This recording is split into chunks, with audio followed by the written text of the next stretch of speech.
All right, everybody. We're going to get started with the final technical session of the day. And this session is going to be about, as it's titled, the big picture. We're going to be taking a step back, looking at the internet as a whole, large-scale challenges that haven't been addressed to date in other sessions. So we'll just jump right in. And today we're going to be beginning with a talk from Sangeeta Abdujyoti, who's an assistant professor at the University of California, Irvine, and an affiliated researcher at VMware Research. The paper is titled Solar Superstorms, Planning for an Internet Apocalypse.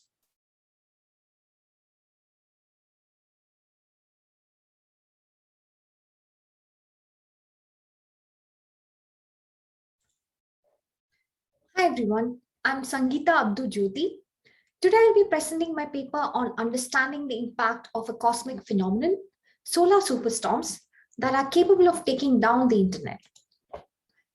What are the impacts of losing internet connectivity?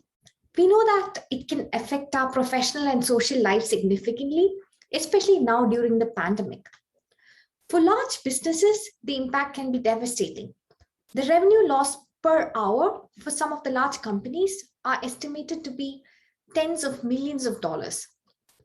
And at the scale of countries, it can be hundreds of millions per hour or in billions per day. And it's not just the economic impact. Many of the other critical infrastructure, such as healthcare, depend on the internet and will be severely affected during outages. Now, what if we have an internet outage lasting weeks or months and spanning large areas across the globe? We know that the internet is a resilient distributed system which successfully withstood several natural disasters and man-made attacks in the past. And so one might think that a large-scale, long-lasting global outage is never going to happen because it never happened in the history of the modern internet, which interestingly is only about 3 decades long. Unfortunately, this is a worst-case scenario that could happen in our lifetime. The next once-in-a-100-year disaster after this pandemic could be a solar superstorm that's capable of taking down large parts of the internet. And today, network researchers and operators overlook this threat while building our infrastructure.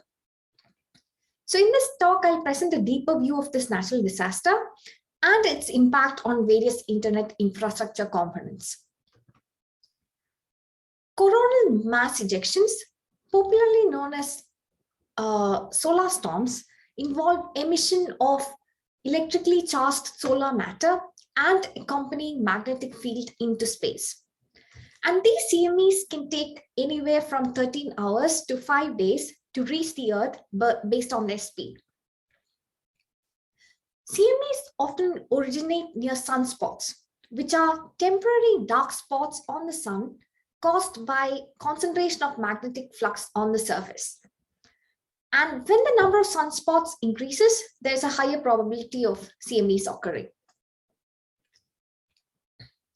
How do CMEs affect the Earth? The magnetized CMEs are highly directional. And when the Earth is in the direct path of a CME, it interacts with the Earth's magnetic field and produces geomagnetically induced currents on the surface through electromagnetic induction. Fortunately, humans are protected from direct impact by the Earth's magnetic field and the atmosphere. But this GIC can enter long cables and cause significant damages to our internet cables and long-distance power transmission lines. And cable repair, especially for submarine cables in the ocean, is very expensive and time-consuming. Next, we'll see some characteristics of these induced currents to better understand the risk. Due to the orientation of the Earth's magnetic field, higher latitudes are at a significantly higher risk. And it's for the same reason that auroras are more common closer to the poles. And since the impact is caused by interactions with the Earth's magnetic field, the induced currents can affect wide areas and are not restricted to the portion of the Earth that's facing the sun alone. GIC is only induced in cables which have an electrical conductor and ground connections that are separated by large distances on the Earth's surface. And conductors along different orientations on Earth are at equal risk. So north, south, or east, west orientation of the cable doesn't influence the induced current. Now, the most important question is, when will a large event that affects the Earth happen next? Solar events are extremely hard to predict, just like earthquakes. Small-scale storms happen all the time. The largest solar events on record occurred in 1859 and 1921, long before the advent of modern technology. And they triggered extensive power outages and caused significant damages to the communication network of the day, which was the telegraph network. An event of similar scale missed the Earth by just a week in 2012.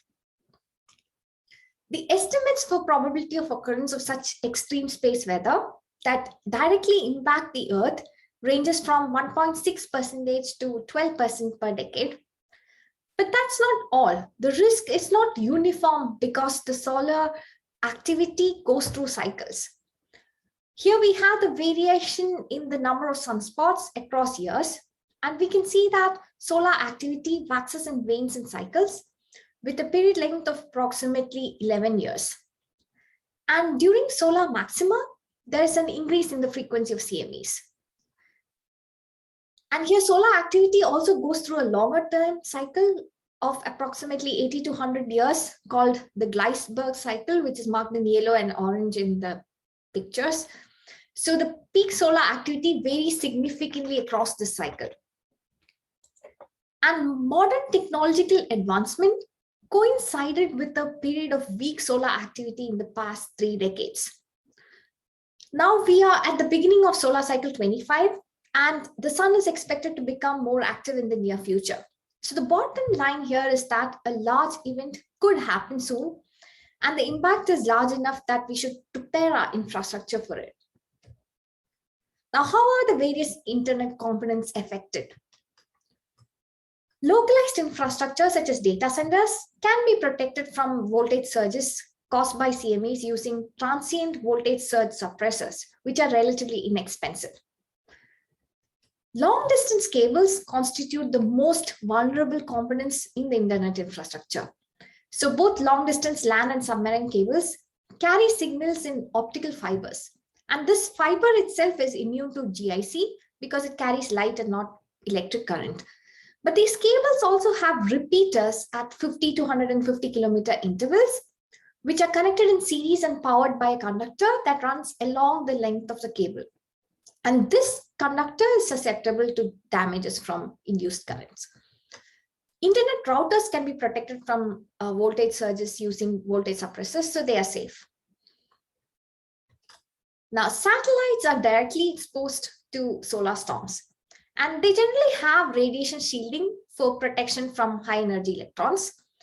However, very strong storms can cause electrons to penetrate deeper into the interior regions of the satellite and damage its electronic components.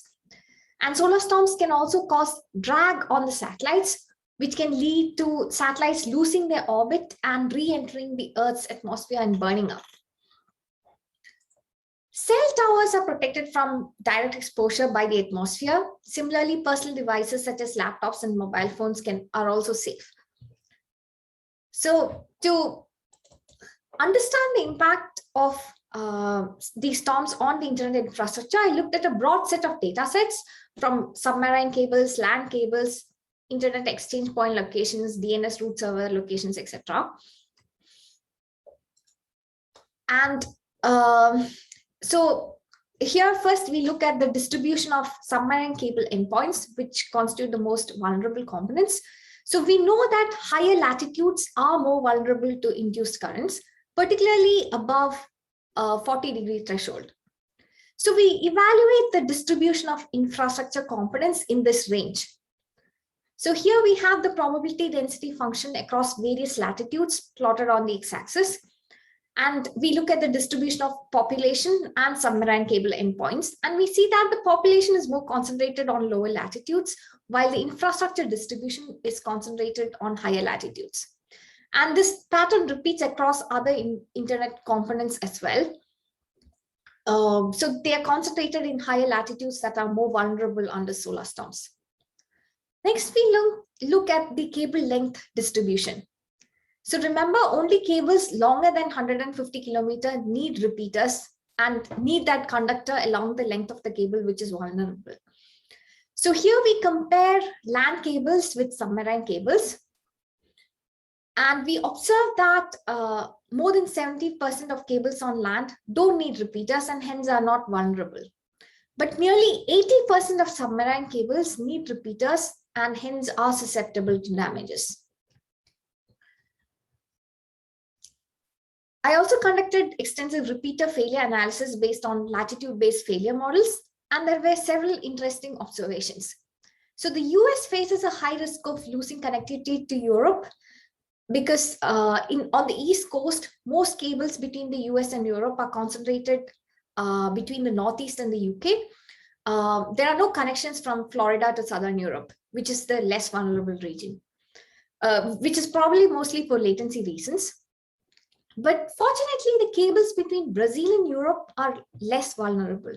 So it was surprising to find that cable between Brazil and Southern Europe is shorter than all cables between US and Europe. And it's also closer to equator, which is less vulnerable.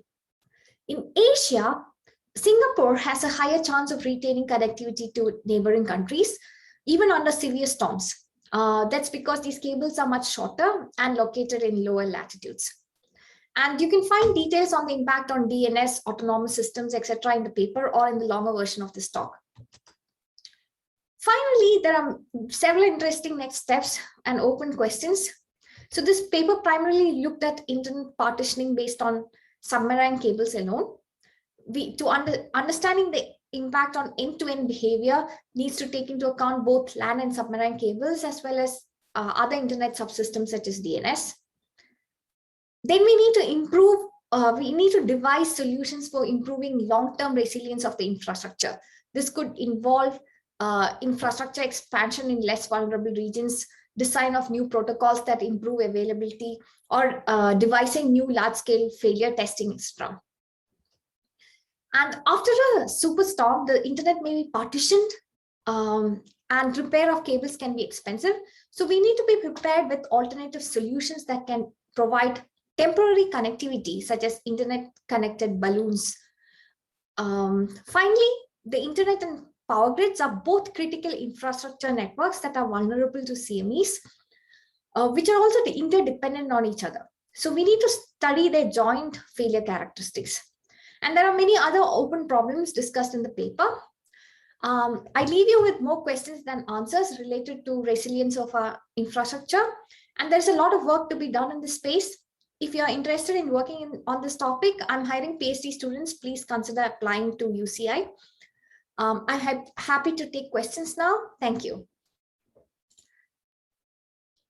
Wonderful. Let's jump right in. So from Slack, we have a question from Matt Calder. So we need satellite transit networks. So as I mentioned in the talk, satellites are also vulnerable. So they're directly exposed to the highly charged magnetic particles. So they will be destroyed too. Yeah, and so that my follow-up there is that a lot of people are putting their hopes in low Earth orbit satellite constellations right now. What's the likely impact that those are going to have, both on the satellites and the ground stations? Yeah, so for the satellites themselves, so I think the time for revolution for these satellites are about 2 to 3 hours, and CMEs can extend from 5 to 10 hours. So these satellites will be exposed to directly to CMEs. So there is a very high chance of all of them being affected or significantly damaged. Mm-hmm. And for ground stations are not directly exposed to these high energy particles, but there the impact would be losing electric power. Nodir asks, what are your thoughts on resiliency in cellular network versus the backbone network that you mostly focus on? For example, say by 2030, majority of communication is happening over mobile networks. solar storm could take access points down and already leave us disconnected? So regarding losing network connectivity, there are two aspects. One is damages to the network infrastructure itself, and the second one is losing electric connection. So all the terrestrial infrastructure except long distance cables are not directly vulnerable. So the access points or cell towers, they are not directly damaged, but they might lose power. And also long distance cable that connect to these endpoints will be damaged. So there are those are the two effects basically. Mm-hmm. And Anya asks, given the electric network will also be affected, does it matter if the long distance links are done? Yeah, so there the challenge is repair. So today for submarine cable repair, basically from the endpoints, some electric measurements are done and to identify the location of a damage, and then ships are sent out into the ocean, and it takes weeks to repair one location of damage. Now, if multiple cables and multiple cables are damaged at multiple locations, it could take months to repair these cables. So I agree that both the internet infrastructure and the power infrastructure are tightly interdependent, but repair is a challenge. So in that sense, it does matter that we need to be careful about our long distance links. Another thing is the failures in power infrastructure are more localized. For example, if say the eastern power grid fails, like New York is out of power, but but California is not affected. There is no load sharing between them. Now, if all the links at New York fail, we have like churn in BGP paths all across the internet, and all internet routes coming into the US will now go through California. So there is a more global effect for network failures. And we'll do one final one. Ram asks, can you comment on some of the existing mechanisms that can be used for protecting already installed infrastructure? Yeah, so between the long distance cables and the routers, already network protection equipment are used to prevent the cable damage from propagating to the routers. But for the cables themselves, the only way we can prevent damage is by removing the ground connection, because a large electric field is induced on the Earth's crust, and we have these ground connections located far apart, and there really is no cheap way of protecting against that. So long distance cables are really vulnerable. Sounds good. And looks like there's still interest in Slack, so we can take the rest of the discussion there. Thanks so much, Sangeeta. Next, we have Yi Ding, who's currently a computer science PhD student at University of Minnesota, presenting nationwide deployment and operation of a virtual arrival detection system in the wild.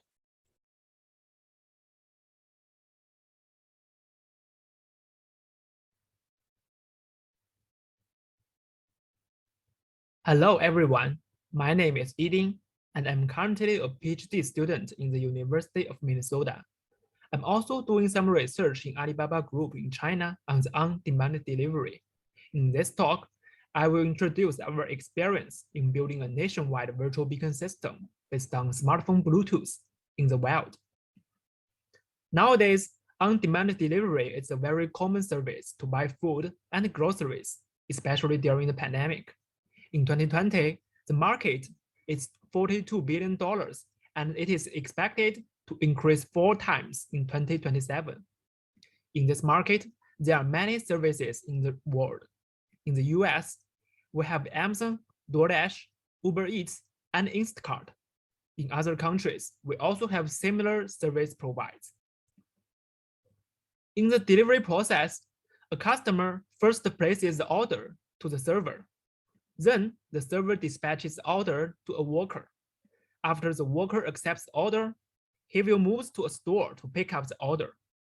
When the worker arrives at the store, he will report the arrival time on the smartphone app. Finally, the worker delivers the order to the destination and also reports the delivery time. In the process, the goal is to make the delivery time in a short time because it impacts customers' experience and the food taste. In the delivery process, the most important information is the arrival time. With the arrival time, we can do many things. For example, customers have better experience, and the platform can make better scheduling to improve the workers' efficiency. However, the problem is that currently all the delivery services rely on manual report from workers, which leads to inaccurate reported arrival time. These problems leads to our goal. We want to achieve reliable arrival time inference at a large scale. To this end, we need to achieve two objectives: reliability and scalability. For reliability, our solution should be high accurate. For scalability, our solution should be low cost and high generalizability. There are a lot of related works in this direction. Using reliable and scalable, we can put them into this coordinate system.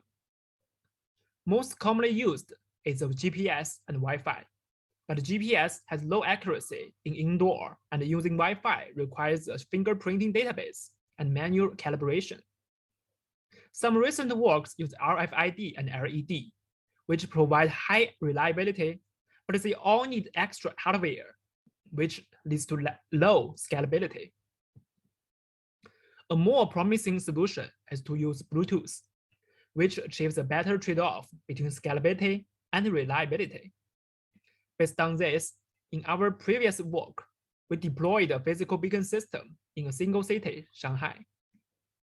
However, in the practice, we found that the deployed beacon devices retires earlier than we expected due to shop closing, hardware issues, and battery running out.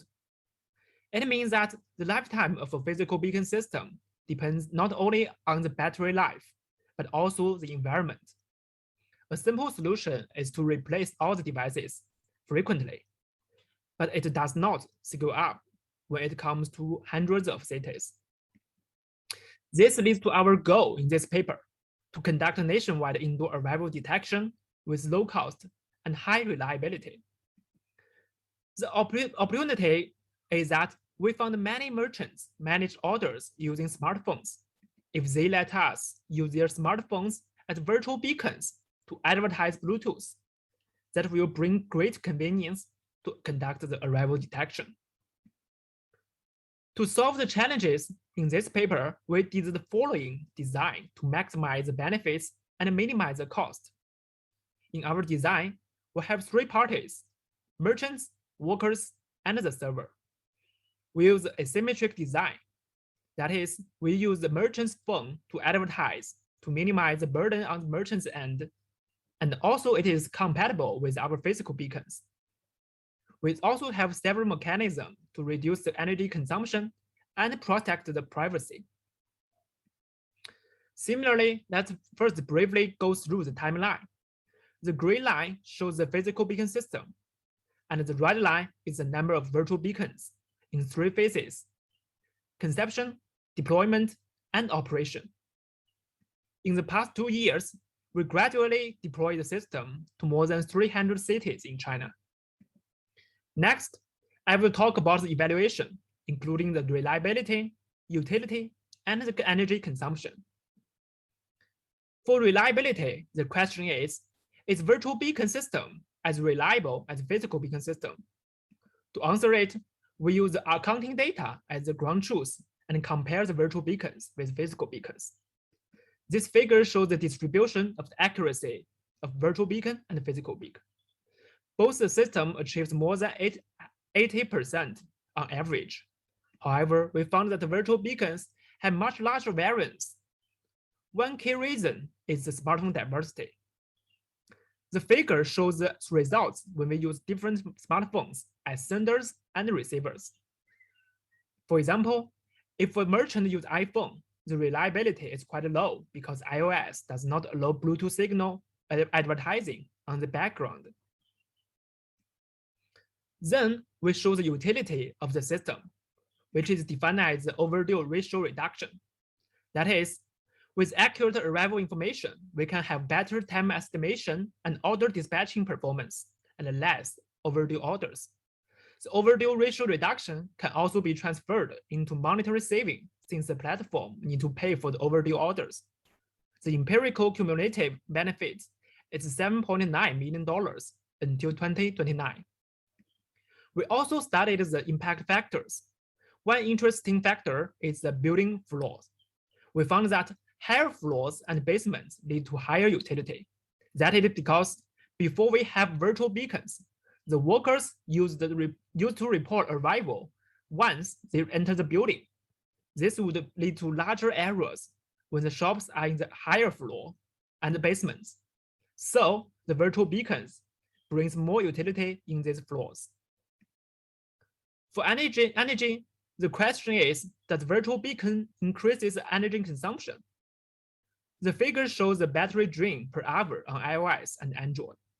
It shows that both iOS and Android have similar battery drain near 2.5%, and it does not change much when we turn it on. Now, I will introduce our findings of system-human synergy. That is, how our system affects the worker behavior and how they feedback. In a test version, we design an early arrival reporting warning module. When the workers report arrival, but the arrival is not detected by the virtual beacons, we will show a warning on the smartphone. Then the workers can choose to try report later or confirm arrival now. Confirm now means the worker ignores our warning and insists on reporting. Try later means the worker will report later. Based on this, we can study the intervention and the feedback after we pop up the warning. If the worker has actually arrived, it means that our warning is incorrect. Otherwise, our warning is correct. For each case, workers can provide two types of feedback. We use two ratios to show the synergy process. First is the ratio of try later, when the worker is actually not arrived. That is, we have a correct notification and the system has changed the worker's behavior. Second is the ratio of confirmed reporting when the workers are actually arrived. That is, we have an incorrect notification and the workers is giving us the red feedback. Ideally, we want both the ratios to be high so that we improve the workers' reporting habits and collect useful feedbacks. However, we found that after the first month, confirm ratio increases as we expected, but the try later ratio decreases, which means even under correct intervention, the workers still want to confirm the report. A possible reason is that in current business, the platform tends to trust human report and does not penalize incorrect clicks. Now, let us summarize the lessons of the virtual beacon system. First, about the scalability. We found that a software-based system scales much more easily compared to hardware-based systems. The second lesson, we learned that the reliability in the wild is impacted by many factors, such as hardware and software diversity. And a hybrid solution may help if you want to build a practical system. In the last lesson, we learned something about system-human synergy. Many systems are designed to interact with humans. This system provides some suggestions to change user's behavior, and the user can provide feedback to the system. Well, we found asymmetric synergy where the notification from the system indeed changes the worker's behavior, but the feedback from the workers are impacted by many factors, such as the habits and the policy. So it is difficult to utilize the feedbacks. Based on the virtual beacon system, we are working on a new system that adopts workers' smartphone to advertise in addition to the merchant smartphones. That is because merchant smartphones are usually static within the shop area and cannot give us more information when the workers are traveling among the shops. If we can let the workers to advertise and scan at the same time, we can detect their encounters and infer workers' location at a finer grain. We also release some of the data we collected to let the community to verify our work and conduct future studies. We share 1 month of data in 10 cities in China. That's all for my talk. Thanks for listening. I'm happy to share my work with you. If you have any questions, feel free to ask now or contact me later. Thanks. Thanks, that's great. And so we can jump right into the questions in Slack. The first question from, I apologize if I mispronounced, Xiaokui. If the merchant phone moves around, how to address the privacy risk that the merchant phone's location is leaked due to the broadcast signal? Okay, that is a very good question because we have tried some ways to solve the merchant's mobility, and finally we figure out the solution is that we build a model to detect that whether the merchants are in their shops or not, using some features like their working states. For example, did the merchant is in the receiving orders or is the shop closed, and also the location of their encounters between the workers and the merchants, the GPS based on GPS from the couriers. And also for the privacy problem, we have used some mechanism. It's called the time-based one-time password to encrypt the Bluetooth messages. That is something like Google Authenticator. That is, every day we will assign a new ID to the merchant, and so that in different days the ID is different. And based on our simulation, it is quite difficult for the attackers to attack the system. And we have more details in the paper, including why we choose 1 day as our update cycle for the encryption. Thank you. That's great. And Nitinder asks a two-part question. Considering Apple has the largest market penetration in EU and US, is your system practical in these regions? And why not use a combination of techniques for more accuracy? For example, use virtual beacon plus coarse grain location. That is also a good question. Based on our observations, since that the iOS has a restriction on the background advertising, so it is difficult to use a system when there are many iOS devices.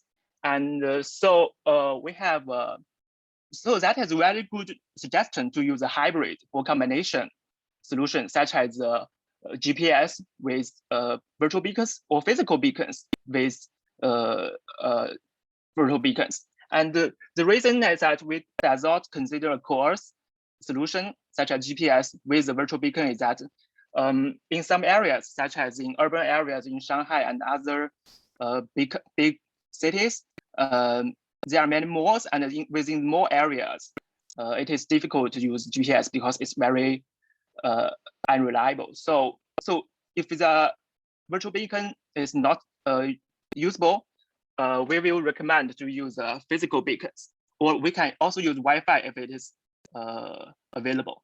Thank you. And one more question from Anna. You mentioned that the fraction for try later reduced over time. Did the number of incorrect reports stay the same, or did they perhaps also go down over time?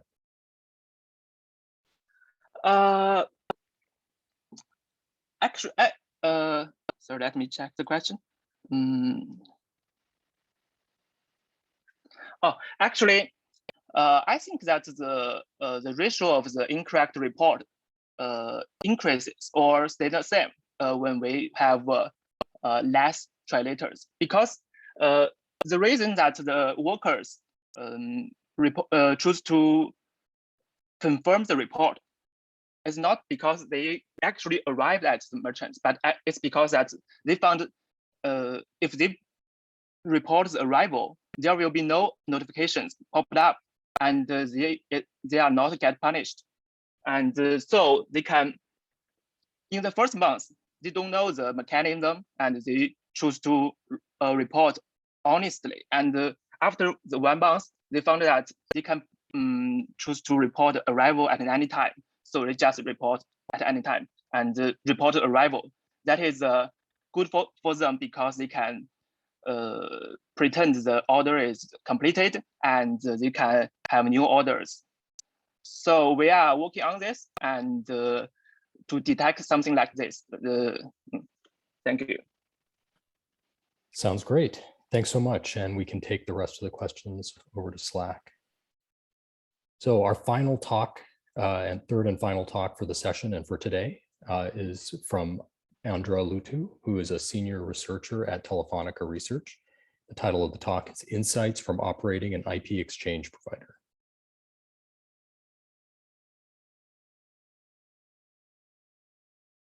Hi, everyone, and thanks for joining us today to hear about the insights we have to share from operating an IP exchange provider.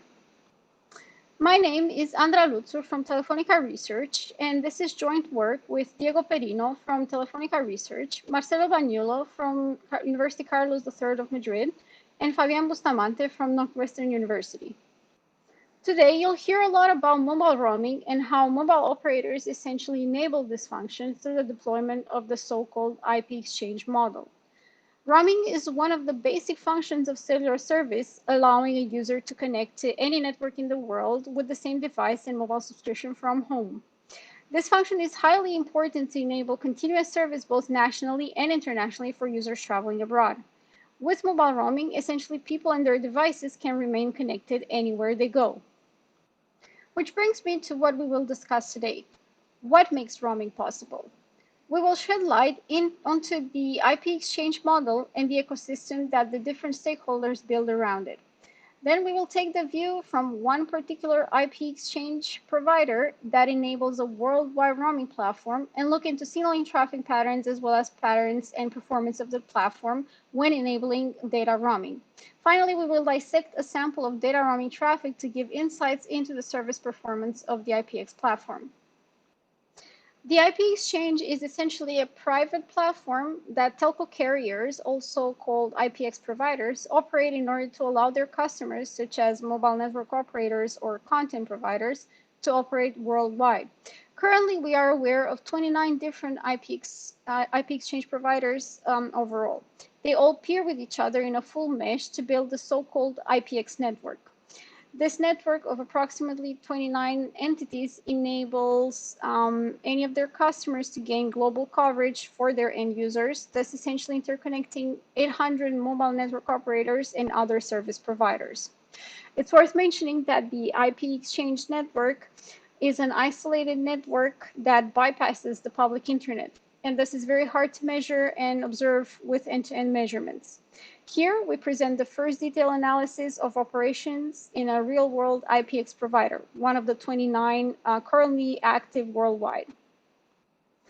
The insights we bring today come from the point of view of a global telco provider that operates a Tier 1 IP network with a global footprint and owns more than 87,000 kilometers of high-capacity submarine fiber optic cables. This impressive network is what actually supports the IP exchange platform and all of the services that it offers. The IPX platform the carrier operates has strategic deployments in two major regions, namely Europe and the Americas. The services we analyze today are diameter signaling supporting the connectivity of 4G devices in roaming, SCCP signaling with the MAP protocol supporting the connectivity of 2G, 3G devices, data roaming, and the M2M platform for IoT devices.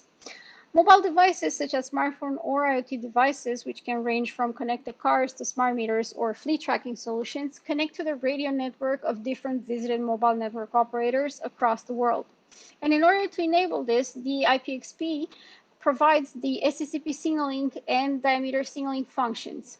These allow different core network functions within the 2G, 3G core or the 4G core respectively of the roaming partners, the visited and the home network, to exchange messages that authenticate the roaming user and enable its service in the visited network.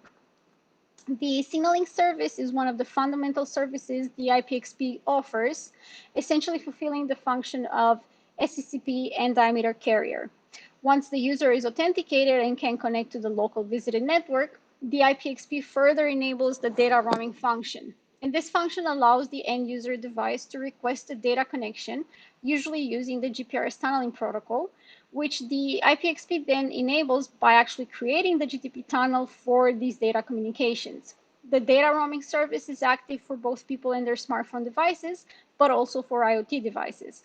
This latter service operates with dedicated resources in the IPXP.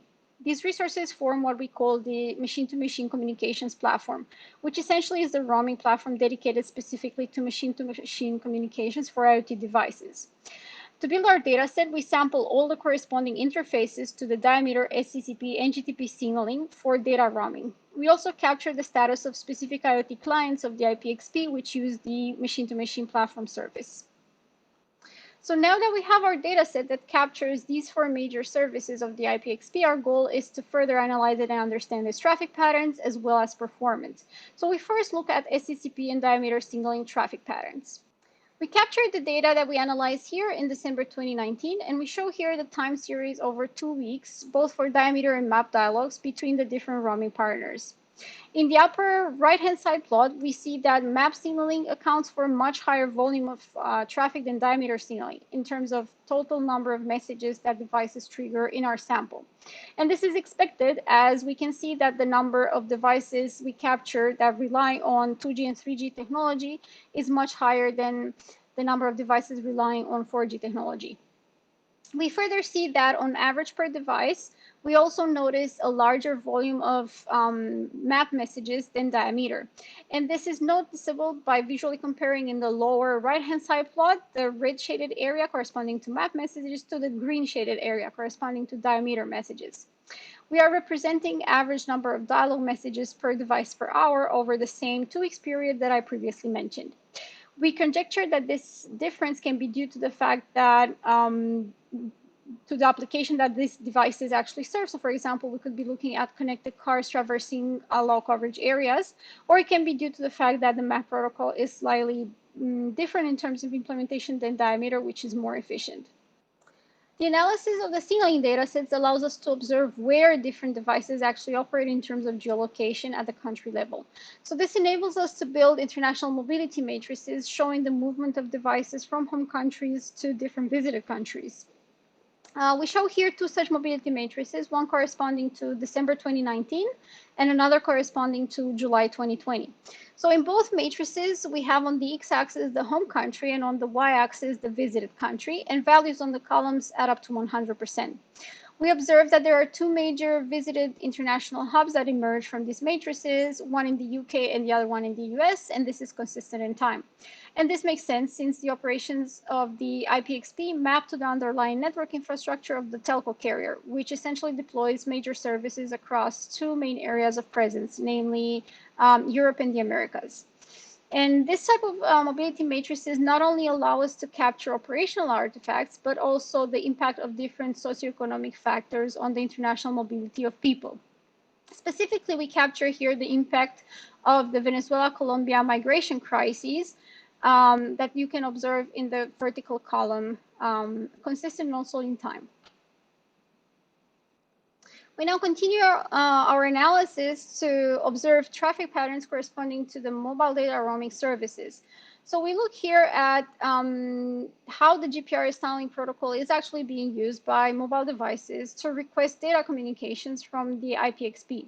We only look at the control plane first, essentially meaning we capture first the requests for data tunnels that the IPXP receives and not the actual traffic that flows through these tunnels. So for this analysis of data roaming activity, we only capture IoT devices. Specifically, we focus on one IoT customer, which uses SIM cards from a mobile operator in Spain and deploys devices worldwide. We capture a sample of more than 2 million devices operating in July 2020.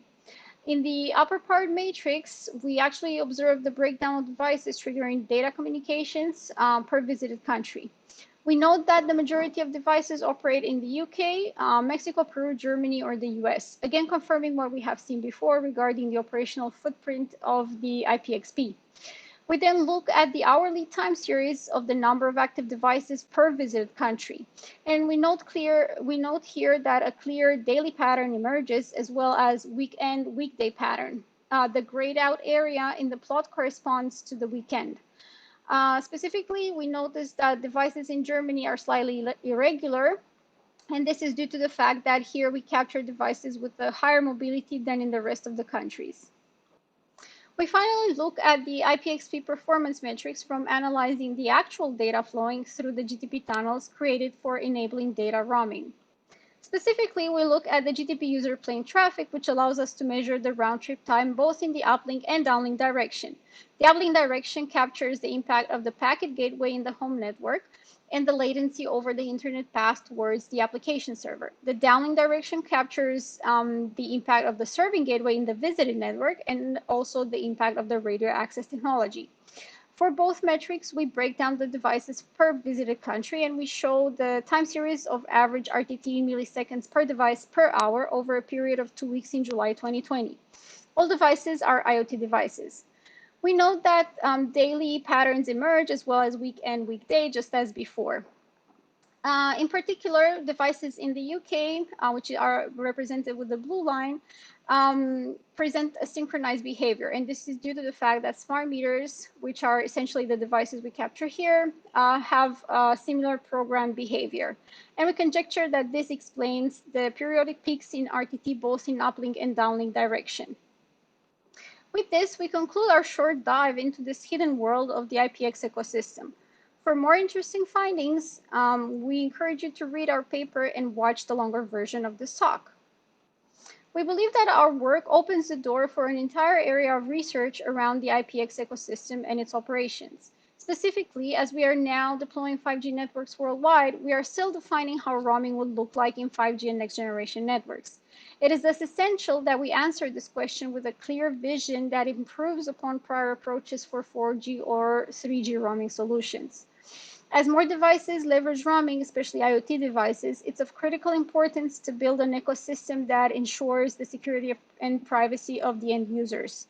Even if this is an opaque network, it still has many weak points that attackers can exploit. In this sense, anomaly detection approaches operating on top of the data that we actually analyze here today, it's a step in this direction.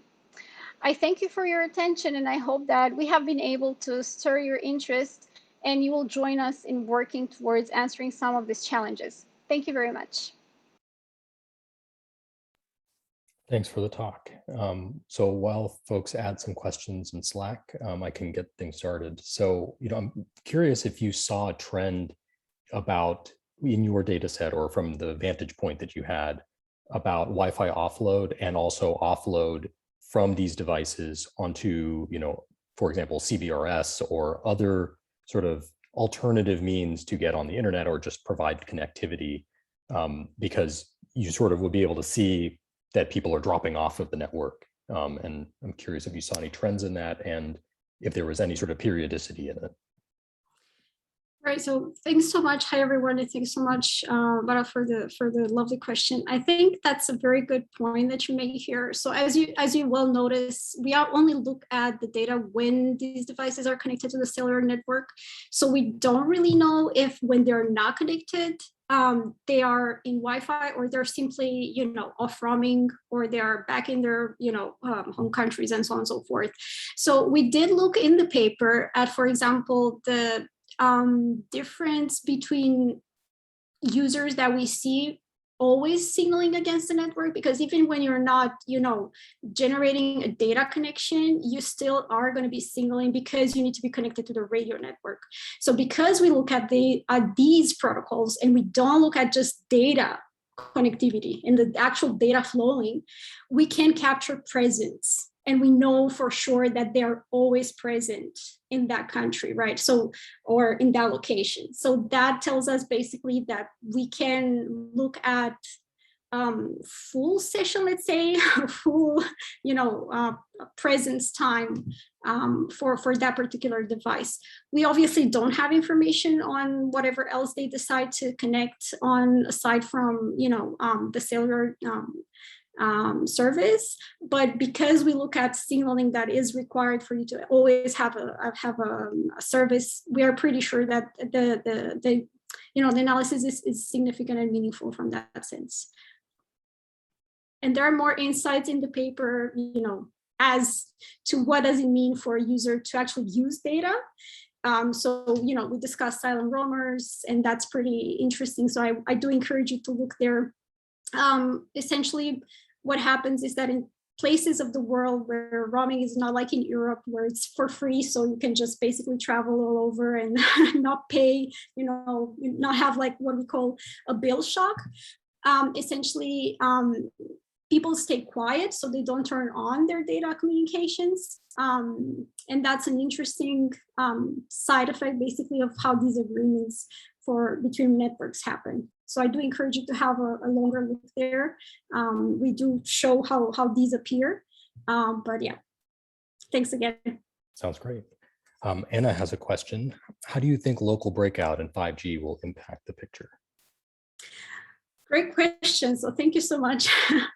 So in 5G, because we are discussing what does, you know, roaming would look like in 5G, actually bringing forward the option of local breakout is very realistic.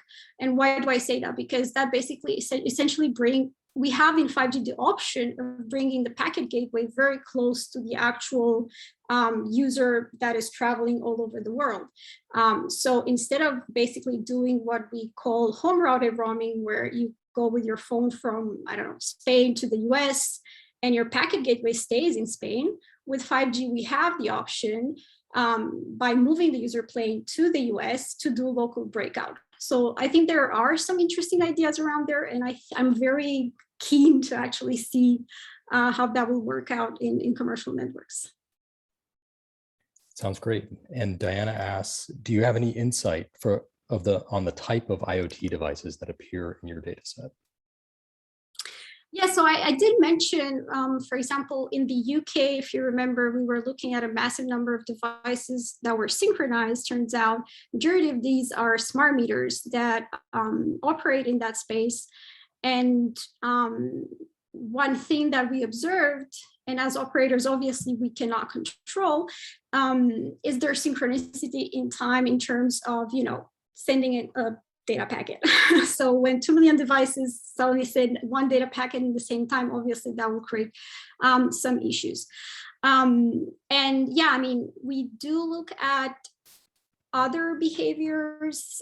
So I did mention as well for Germany, we saw some irregularities in terms of traffic patterns for signaling, and that is basically due to the fact that they were looking mostly at connected cars.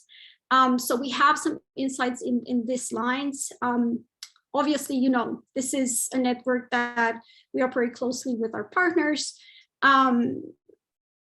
We never know what these devices for sure actually do, but based on the APN information that we see, this is how we actually inferred their use, yeah, their application basically, yeah. Sounds great.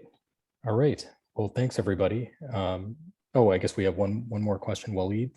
Can you please comment on the differences between RTT uplink and downlink? Right. So I mean, that was a bit tricky because it's really dependent on the point where we sample. So uplink is basically going to capture everything that is towards the application server, while downlink will capture the radio network. So where you actually connect with your device. So that's basically the major point. Yeah, the major difference. All right. Well, we can take the rest of the questions to Slack. And thanks so much for the talk. Thanks everybody for joining us in this last session, and we'll see you all tomorrow.